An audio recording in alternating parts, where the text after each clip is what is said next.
News 18 ਦੇ programme town hall 'ਚ ਸੁਖਬੀਰ ਬਾਦਲ ਨੇ ਕਿਹਾ ਕਿ ਅਕਾਲੀ ਦਲ ਭਾਜਪਾ ਦੇ ਨਾਲ ਗੱਠਜੋੜ ਨਹੀਂ ਕਰੇਗਾ। ਉਹਨਾਂ ਕਿਹਾ ਕਿ ਚੋਣਾਂ 'ਚ ਭਾਜਪਾ ਨੂੰ ਕੋਈ ਸੀਟ ਨਹੀਂ ਮਿਲੇਗੀ ਅਤੇ ਬਸਪਾ ਬੀਜੇਪੀ ਤੋਂ ਵੱਧ ਮਜ਼ਬੂਤ ਹੈ। ਸੁਖਬੀਰ ਬਾਦਲ ਨੇ ਸੀਐਮ ਚੰਨੀ ਅਤੇ ਨਵਜੋਤ ਸਿੱਧੂ ਨੂੰ ਯੂਜ਼ਲੈਸ ਦੱਸਿਆ ਅਤੇ ਕਿਹਾ ਕਿ ਇਹ ਦੋਵੇਂ ਸਟੇਬਲ ਨਹੀਂ ਹਨ, ਜਦਕਿ ਬਾਰਡਰ ਸਟੇਟ ਨੂੰ ਸਟੇਬਲ ਵਿਅਕਤੀ ਦੀ ਜ਼ਰੂਰਤ ਹੈ।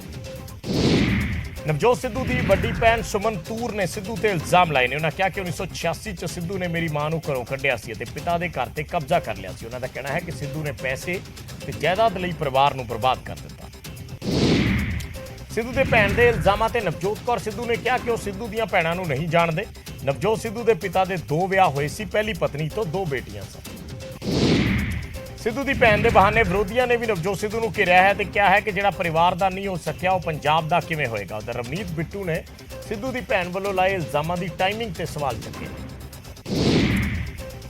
ਅਰਵਿੰਦ ਕੇਜਰੀਵਾਲ ਨੇ ਕਾਂਗਰਸ ਤੇ ਅਕਾਲੀ ਦਲ ਤੇ ਨਿਸ਼ਾਨੇ ਸਾਧੇ ਅਤੇ ਕਿਹਾ ਕਿ ਇਹਨਾਂ ਨੇ ਰਲ ਕੇ ਸੂਬੇ ਨੂੰ ਲੁੱਟਿਆ ਹੈ। ਉਹਨਾਂ ਕਿਹਾ ਕਿ ਇੱਕ ਪਾਸੇ ਇਮਾਨਦਾਰ ਭਗਵੰਤ ਮਾਨ ਹੈ ਤੇ ਦੂਜੇ ਪਾਸੇ ਭ੍ਰਿਸ਼ਟਾਚਾਰੀ, ਜਿਸ ਤੇ ਵਿਰੋਧੀਆਂ ਨੇ ਕੇਜਰੀਵਾਲ ਨੂੰ ਆਪਣੀ ਪੀੜ੍ਹੀ ਥੱਲੇ ਸੋਟਾ ਫੇਰਨ ਲਈ ਕਿਹਾ।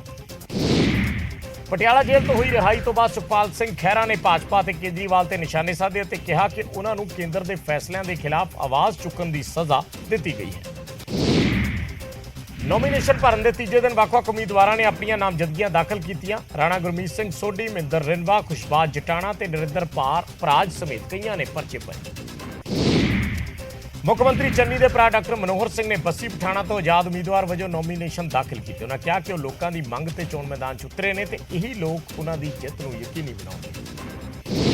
ਸੁਪਰੀਮ ਕੋਰਟ ਤੋਂ ਮਿਲੀ ਰਾਹਤ ਦੇ ਚੱਲਦੇ ਬਿਕਰਮ ਸਿੰਘ ਮਜੀਠੀਆ ਨੇ ਆਪਣੇ ਮਜੀਠਾ ਹਲਕੇ ਤੋਂ ਅੱਜ ਨਾਮਜ਼ਦਗੀ ਭਰੀ। ਇਸ ਤੋਂ ਮਗਰੋਂ ਉਹ ਨਵਜੋਤ ਸਿੱਧੂ ਖਿਲਾਫ ਅੰਮ੍ਰਿਤਸਰ ਈਸਟ ਹਲਕੇ ਤੋਂ ਵੀ ਨੋਮੀਨੇਸ਼ਨ ਭਰਨ ਪਹੁੰਚੇ। ਚੱਬੇਵਾਲ ਵਿਧਾਨ ਸਭਾ ਸੀਟ ਤੋਂ ਅਕਾਲੀ ਬਸਪਾ ਦੇ ਉਮੀਦਵਾਰ ਸੋਹਣ ਸਿੰਘ ਠੰਡਲ ਵੱਲੋਂ ਨੋਮੀਨੇਸ਼ਨ ਭਰਿਆ ਗਿਆ। ਇਸ ਮੌਕੇ ਉਹਨਾਂ ਕਿਹਾ ਕਿ ਕਾਂਗਰਸ ਤੇ ਹੋਰ ਪਾਰਟੀਆਂ ਨੇ ਸਿਰਫ ਸ਼ਾਸਨ ਕੀਤਾ ਹੈ, ਜਦਕਿ ਜਨਤਾ ਨੂੰ ਕੋਈ ਰਾਹਤ ਨਹੀਂ ਦਿੱਤੀ ਗਈ।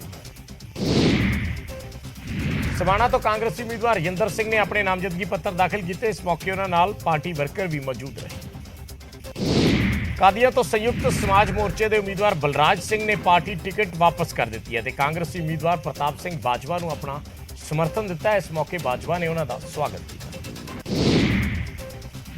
ਰੋਪੜ ਤੋਂ ਅਕਾਲੀ ਉਮੀਦਵਾਰ ਦਲਜੀਤ ਸਿੰਘ ਚੀਮਾ ਨੇ ਆਪਣੇ ਚੋਣ ਦਫ਼ਤਰ ਦਾ ਉਦਘਾਟਨ ਕੀਤਾ। ਉਹਨਾਂ ਕਾਂਗਰਸ ਤੇ ਸੂਬੇ ਦਾ ਵਿਕਾਸ ਨਾ ਕਰਨ ਦੇ ਇਲਜ਼ਾਮ ਲਾਏ ਅਤੇ ਕਿਹਾ ਕਿ ਲੋਕ ਸ਼੍ਰੋਮਣੀ ਅਕਾਲੀ ਦਲ ਦੀ ਸਰਕਾਰ ਬਣਾਉਣਾ ਚਾਹੁੰਦੇ ਹਨ। ਤਲਵੰਡੀ ਸਾਬੋ ਤੋਂ ਅਕਾਲੀ ਉਮੀਦਵਾਰ ਜੀਤਵਿੰਦਰ ਸਿੰਘ ਸਿੱਧੂ ਦੇ ਪੁੱਤਰ ਨੇ ਆਪਣੇ ਪਿਤਾ ਲਈ ਚੋਣ ਪ੍ਰਚਾਰ ਮੁਹਿੰਮ ਚਲਾਈ ਅਤੇ ਡੋਰ ਟੂ ਡੋਰ ਜਾ ਕੇ ਵੋਟਾਂ ਮੰਗੀਆਂ।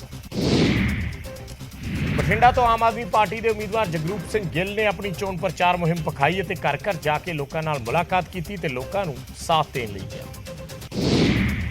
ਸੰਗਰੂਰ 'ਚ ਵਪਾਰੀਆਂ ਨੇ ਭਾਜਪਾ ਉਮੀਦਵਾਰ ਅਰਵਿੰਦ ਖੰਨਾ ਨੂੰ ਕਾਜੂ ਤੇ ਬਦਾਮਾਂ ਨਾਲ ਤੋਲਿਆ। ਇਸ ਮੌਕੇ ਅਰਵਿੰਦ ਖੰਨਾ ਨੇ ਪਾਰਟੀ ਦੀ ਸਰਕਾਰ ਬਣਨ ਤੇ ਵਪਾਰੀਆਂ ਦੀਆਂ ਮੁਸ਼ਕਲਾਂ ਦੂਰ ਕਰਨ ਦਾ ਭਰੋਸਾ ਦਿੱਤਾ ਤੇ ਕਿਹਾ ਕਿ ਪੰਜਾਬ 'ਚ ਵੱਡੀ ਇੰਡਸਟਰੀ ਲਿਆਂਦੀ ਜਾਏਗੀ।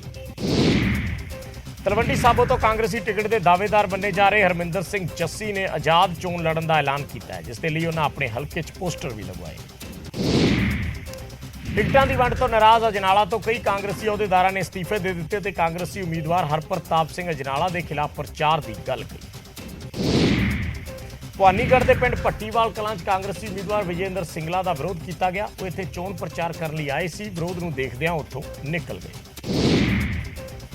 ਗੁਰਦਾਸਪੁਰ 'ਚ ਨਸ਼ਾ ਤਸਕਰਾਂ ਦੀ ਬੀਐਸਐਫ ਨਾਲ ਮੁੱਠਭੇੜ ਹੋ ਗਈ, ਜਿਸ ਦੌਰਾਨ ਗੋਲੀ ਲੱਗਣ ਨਾਲ ਇੱਕ ਜਵਾਨ ਜ਼ਖਮੀ ਹੋ ਗਿਆ। ਹਾਲਾਂਕਿ ਜਵਾਨਾਂ ਨੇ ਤਸਕਰਾਂ ਕੋਲੋਂ 47 ਕਿਲੋ ਹੈਰੋਇਨ ਬਰਾਮਦ ਕੀਤੀ ਹੈ। ਫਰੀਦਾਬਾਦ ਦੀ ਹੁੱਡਾ ਮਾਰਕੀਟ 'ਚ ਕੁਝ ਬਦਮਾਸ਼ਾਂ ਨੇ ਇਕੱਠੇ ਹੋ ਕੇ ਇੱਕ ਨੌਜਵਾਨ ਦੀ ਬੁਰੀ ਤਰ੍ਹਾਂ ਕੁੱਟਮਾਰ ਕੀਤੀ। ਪੁਲਿਸ ਨੇ ਇੱਕ ਮੁਲਜ਼ਮ ਨੂੰ ਮੌਕੇ ਤੋਂ ਕਾਬੂ ਕਰ ਲਿਆ। ਤਲਵੰਡੀ ਸਾਬੋ ਦੇ ਪਿੰਡ ਬਹਿਮਨ ਕੌਰਵਾਲਾ 'ਚ ਇੱਕ ਕਿਸਾਨ ਨੇ ਖੁਦਕੁਸ਼ੀ ਕਰ ਲਈ। ਦੱਸਿਆ ਜਾ ਰਿਹਾ ਕਿ ਕਿਸਾਨ ਨਰਮੇ ਦੀ ਖਰਾਬ ਫਸਲ ਦਾ ਮੁਆਵਜ਼ਾ ਨਾ ਮਿਲਣ ਤੋਂ ਪਰੇਸ਼ਾਨ ਸੀ, ਜਿਸ ਤੇ ਕਰੀਬ 10 ਲੱਖ ਰੁਪਏ ਦਾ ਕਰਜ਼ਾ ਸੀ। ਕਰਨਾਲ 'ਚ ਨੈਸ਼ਨਲ ਹਾਈਵੇ ਨੇੜੇ ਸੜਕ ਕਿਨਾਰੇ ਦਰਖਤ ਤੇ ਇੱਕ ਨੌਜਵਾਨ ਦੀ ਲਟਕਦੀ ਹੋਈ ਲਾਸ਼ ਮਿਲੀ। ਮ੍ਰਿਤਕ ਦੀ ਪਛਾਣ ਵੀਰੂ ਦੇ ਰੂਪ 'ਚ ਹੋਈ ਹੈ, ਜੋ ਕੱਪੜੇ ਦਾ ਕੰਮ ਕਰਦਾ ਸੀ। ਫਰੀਦਕੋਟ ਦੇ ਬਾਬਾ ਫਰੀਦ ਨਗਰ 'ਚ ਬੰਦ ਪਏ ਘਰ 'ਚੋਂ ਇੱਕ ਮਹਿਲਾ ਦੀ ਲਾਸ਼ ਬਰਾਮਦ ਕੀਤੀ ਗਈ। ਮਹਿਲਾ ਦੇ ਸਿਰ ਤੇ ਸੱਟਾਂ ਦੇ ਨਿਸ਼ਾਨ ਨੇ ਤੇ ਉਸ ਦਾ ਪਤੀ ਗਾਇਬ ਹੈ। ਕਰਨਾਲ 'ਚ ਵਿਜੀਲੈਂਸ ਨੇ ਬਿਜਲੀ ਬੋਰਡ ਦੇ ਲਾਈਨਮੈਨ ਨੂੰ 5000 ਦੀ ਰਿਸ਼ਵਤ ਲੈਂਦਿਆਂ ਕਾਬੂ ਕਰ ਲਿਆ। ਇਲਜ਼ਾਮ ਨੇ ਕਿ ਮੁਲਜ਼ਮ ਨੇ ਟਰਾਂਸਫਾਰਮਰ ਬਦਲਣ ਲਈ ਰਿਸ਼ਵਤ ਦੀ ਮੰਗ ਕੀਤੀ ਸੀ। ਸੋਨੀਪਤ ਐਸਟੀਐਫ ਨੇ ਇੱਕ ਬਦਮਾਸ਼ ਨੂੰ ਕਾਬੂ ਕੀਤਾ ਜਿਸ ਤੇ 100 ਤੋਂ ਵੱਧ ਮਾਮਲੇ ਦਰਜ ਨੇ ਤੇ ਪੁਲਿਸ ਨੇ ਮੁਲਜ਼ਮ ਤੇ 50,000 ਰੁਪਏ ਦਾ ਇਨਾਮ ਵੀ ਰੱਖਿਆ ਹੋਇਆ। ਅਮਰੀਕਾ ਦੇ ਵਾਸ਼ਿੰਗਟਨ 'ਚ 26 ਜਨਵਰੀ ਨੂੰ ਭਾਰਤੀ ਸਫਾਰਤਖਾਨੇ ਦੇ ਬਾਹਰ ਪ੍ਰਦਰਸ਼ਨ ਕੀਤਾ ਗਿਆ ਤੇ ਖਾਲਿਸਤਾਨੀ ਝੰਡੇ ਲਹਿਰਾਏ ਗਏ। ਭਾਰਤੀ ਵਿਦੇਸ਼ ਮੰਤਰਾਲੇ ਨੇ ਅਮਰੀਕੀ ਸਰਕਾਰ ਕੋਲ ਇਹ ਮੁੱਦਾ ਚੁੱਕਿਆ ਤੇ ਇਸ 'ਚ ਸ਼ਾਮਲ ਲੋਕਾਂ ਦੇ ਖਿਲਾਫ ਕਾਰਵਾਈ ਦੀ ਮੰਗ ਕੀਤੀ। ਲੰਬੀ ਦੀ ਤਹਿਸੀਲ 'ਚ ਕਿਸਾਨਾਂ ਨੇ ਧਰਨਾ ਲਾ ਕੇ ਪ੍ਰਦਰਸ਼ਨ ਕੀਤਾ ਤੇ ਖਰਾਬ ਹੋਈ ਨਰਮੇ ਦੀ ਫਸਲ ਲਈ ਮੁਆਵਜ਼ੇ ਦੀ ਮੰਗ ਕੀਤੀ। ਕਿਸਾਨਾਂ ਨੇ ਕਿਹਾ ਕਿ ਨਾ ਤਾਂ ਨੁਕਸਾਨ ਦਾ ਸਰਵੇ ਹੋਇਆ ਤੇ ਨਾ ਹੀ ਕਿਸਾਨਾਂ ਨੂੰ ਮੁਆਵਜ਼ਾ ਮਿਲਿਆ। ਸਿਰਸਾ 'ਚ ਕਿਸਾਨਾਂ ਨੇ ਡੀਸੀ ਦਫ਼ਤਰ 'ਚ ਪੱਕਾ ਮੋਰਚਾ ਲਾ ਦਿੱਤਾ। ਕਿਸਾਨ ਟਰੈਕਟਰ ਟਰਾਲੀਆਂ ਤੇ ਸਵਾਰ ਹੋ ਕੇ ਮਿੰਨੀ ਸਕੱਤਰੇਤ ਪਹੁੰਚੇ ਤੇ ਸਰਕਾਰ ਤੇ ਕਿਸਾਨਾਂ ਦੀਆਂ ਮੰਗਾਂ ਪ੍ਰਤੀ ਗੰਭੀਰ ਨਾ ਹੋਣ ਦੇ ਇਲਜ਼ਾਮ ਲਗਾਏ। ਚਰਖੀ ਦਾਦਰੀ 'ਚ ਬਿਜਲੀ ਮਹਿਕਮੇ ਦੇ ਕਰਮਚਾਰੀਆਂ ਨੇ ਹੜਤਾਲ ਕੀਤੀ ਤੇ ਕਿਹਾ ਕਿ ਜੇ ਮੰਗਾਂ ਨਾ ਮੰਨੀਆਂ ਗਈਆਂ ਤਾਂ ਅਣਮਿੱਥੇ ਸਮੇਂ ਲਈ ਹੜਤਾਲ ਕੀਤੀ ਜਾਏਗੀ। ਪ੍ਰਦਰਸ਼ਨਕਾਰੀ ਕੱਚੇ ਕਰਮਚਾਰੀਆਂ ਨੂੰ ਪੱਕਾ ਕਰਨ, ਪੁਰਾਣੀ ਪੈਨਸ਼ਨ ਬਹਾਲੀ ਅਤੇ ਤਨਖਾਹਾਂ 'ਚ ਵਾਧੇ ਦੀ ਮੰਗ ਕਰ ਰਹੇ। ਕੁਰੂਕਸ਼ੇਤਰ 'ਚ ਪੁਲਿਸ ਕਰਮਚਾਰੀਆਂ ਦੀ ਸਹੂਲਤ ਲਈ ਪੁਲਿਸ ਬੂਥ ਖੋਲ੍ਹਿਆ ਗਿਆ ਜਿਸ ਦਾ ਉਦਘਾਟਨ ਐਸਪੀ ਆਸ਼ੂ ਸਿੰਗਲਾ ਨੇ ਕੀਤਾ ਅਤੇ ਇਸ ਬੂਥ 'ਚ ਕੁਰਸੀਆਂ ਤੇ ਪੱਖੇ ਵੀ ਲਾਏ ਗਏ। ਸਮਾਲਖਾਂ ਦੇ ਪੱਟੀ ਕਲਿਆਣ ਪਿੰਡ 'ਚ ਮੰਦਿਰ ਦੀ ਉਸਾਰੀ ਵਾਲੀ ਥਾਂ ਤੋਂ ਦੂਜੀ ਵਾਰ ਚਾਂਦੀ ਦੇ 187 ਸਿੱਕੇ ਮਿਲੇ ਨੇ। 16 ਜਨਵਰੀ ਵੀ ਇਸੇ ਥਾਂ ਤੋਂ ਚਾਂਦੀ ਦੇ 45 ਸਿੱਕੇ ਮਿਲੇ ਸਨ। ਪੰਜਾਬ ਦੇ ਰਹਿਣ ਵਾਲੇ ਸਿੱਕਾ ਖਾਨ ਆਪਣੇ ਭਰਾ ਸਦੀਕ ਨੂੰ ਮਿਲਣ ਲਈ ਪਾਕਿਸਤਾਨ ਜਾਣਗੇ। ਪਾਕਿਸਤਾਨ ਹਾਈ ਕਮਿਸ਼ਨ ਨੇ ਉਹਨਾਂ ਨੂੰ ਵੀਜ਼ਾ ਜਾਰੀ ਕੀਤਾ ਹੈ। ਇਸੇ ਮਹੀਨੇ ਦੋਨਾਂ ਭਰਾਵਾਂ ਦੀ ਕਰਤਾਰਪੁਰ ਸਾਹਿਬ 'ਚ ਮੁਲਾਕਾਤ ਹੋਈ ਸੀ। ਪ੍ਰਧਾਨ ਮੰਤਰੀ ਨਰਿੰਦਰ ਮੋਦੀ ਨੇ ਦਸਤਾਰ ਸਜਾ ਕੇ ਦਿੱਲੀ 'ਚ ਐਨਸੀਸੀ ਕੈਡੇਟਸ ਦੀ ਰੈਲੀ ਨੂੰ ਸੰਬੋਧਨ ਕੀਤਾ ਤੇ ਕਿਹਾ ਕਿ ਦੇਸ਼ ਦੇ ਹਿੱਤਾਂ ਤੋਂ ਵੱਡਾ ਕੁਝ ਨਹੀਂ ਹੈ ਅਤੇ ਸਰਕਾਰ ਐਨਸੀਸੀ ਨੂੰ ਮਜ਼ਬੂਤ ਕਰਨ ਲਈ ਕਦਮ ਚੱਕ ਰਹੀ ਹੈ।